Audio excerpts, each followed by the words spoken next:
Assalamualaikum warahmatullahi wabarakatuh. Perkenalkan, nama saya Binzal Linduaji dari Lokal A2 Bimbingan dan Konseling 2019. Di sini saya akan menjelaskan tentang gaya belajar visual. Yang pertama ada pengertian gaya belajar visual. Gaya belajar visual ini merupakan sebuah gaya belajar di mana seseorang belajar paling baik ketika mereka melihat gambar yang mereka pelajari. Dan mereka berorientasi pada teks tercetak dan dapat belajar melalui membaca. Adapun menurut Daryanto tahun 1993, gaya belajar visual adalah media yang memberikan gambaran menyeluruh dari yang konkret sampai dengan abstrak.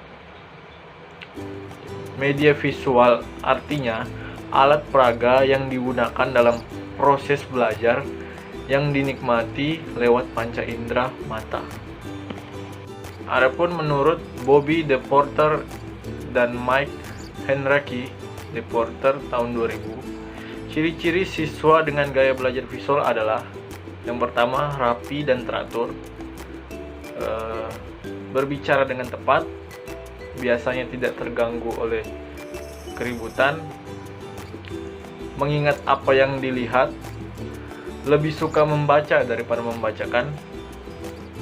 dibacakan, pembaca cepat dan tekun, seringkali mengetahui apa yang harus dikatakan, dan pandai dalam memilih, tetapi tidak pandai dalam memilih kata, mengingat asosiasi sosial, dan yang terakhir mempunyai masalah mengingat instruksi verbal. Selanjutnya, tujuan media visual. Yang pertama, agar dapat mengatasi keterbatasan pengalaman yang dimiliki oleh peserta didik. Yang kedua, agar adanya interaksi langsung antara peserta didik dengan pendidik. Yang ketiga, untuk membangkitkan keinginan dan minat dari siswa. Dan yang keempat, untuk meningkatkan kognitif dan psikomotorik siswa. Dan yang terakhir, untuk meningkatkan daya tarik perhatian siswa. Selanjutnya adalah kekurangan dan kelebihan gaya belajar visual. Kekurangan dari gaya belajar visual, yang pertama ada lambat dan kurang praktis. Yang kedua, tidak adanya audio.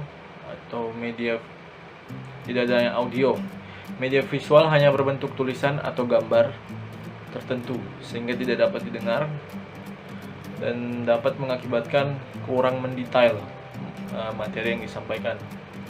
Yang ketiga, biaya produksi yang cukup mahal karena media cetak harus mencetak dan mengirimkan sebelum dipakai. Dan yang terakhir adalah visual yang terbatas. Selanjutnya adalah kelebihan gaya belajar visual.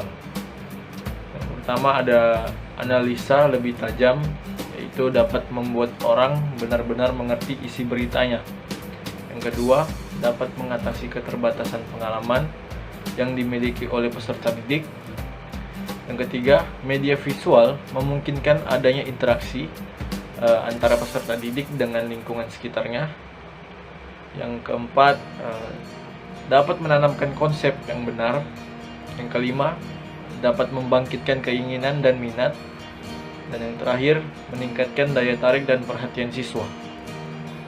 Jadi dapat disimpulkan bahwa gaya belajar visual ini adalah cara belajar siswa yang lebih didominasi oleh penglihatan dalam proses pembelajarannya.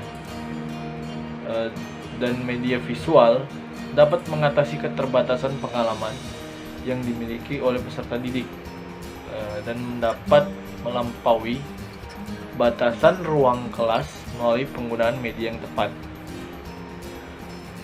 dan tidak membosankan bagi para peserta didiknya. Jadi itu saja hasil pemaparan saya. Kurang dan lebihnya mohon dimaafkan. Wassalamualaikum warahmatullahi wabarakatuh.